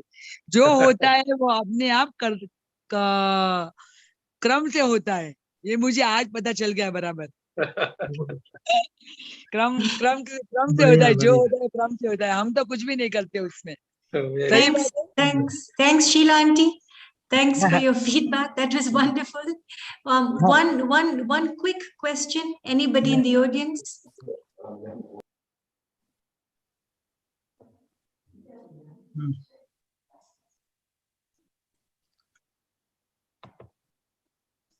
हैंड रेज करवा लीजिए, इसको पूछना हो। जिनको भी पूछना हो वे हैंड रेज करें अपना। Galaxy Note 9. Yeah, I'm Ashok Kabra from Kisumu, Kenya. वर्तमान संदर्भ में जब पूरे विश्व में कोरोना बीमारी से मानवता परेशान है, इस संदर्भ में मैं पूछना चाहता हूं कि भगवान महावीर के जो 4 मुख्य सिद्धांत हैं, अहिंसा, अपरिग्रह, आहार और अपोलॉजी, इसको आप कोरोना बीमारी के संदर्भ में किस तरह से देखते हैं? Sanjay Shastri ji, please come forward. Corona महामारी जो वर्तमान में है वो वास्तव में देह की बीमारी है और वो देह का स्वरूप है, बाहर में कर्मोदय का स्वरूप है। जो भगवान महावीर का सिद्धांत है, अहिंसा, अपरिग्रह, क्षमा आदि, यदि उसको देखा जाए तो भगवान महावीर ने ये बताया है कि मैं आत्मा हूं, मुझे कोई बीमारी नहीं होती। बाहर की जितनी भी बीमारी है ये मेरी बीमारी कहाँ है? जब मुझे ये निर्णय हो गया कि मैं आत्मा हूं, मैं शरीर ही नहीं हूं, तो मुझ में बीमारी कहाँ हुई? शरीर में हुई। यदि मैं अपने को शरीर मानूंगा तो ये बीमारी हमको परेशान करेगी। यदि मैंने मेरे को आत्मा मान लिया, मैंने मेरे को भगवान महावीर के सिद्धांत के अनुरूप ये मान लिया कि मैं एक आत्मा हूं, अकेला महावीर ने कहा ऐसा नहीं, रियल में मैं आत्मा हूं, इसलिए भगवान महावीर ने कहा। तो ये भगवान के सिद्धांत आज वर्तमान में प्रासंगिक हैं।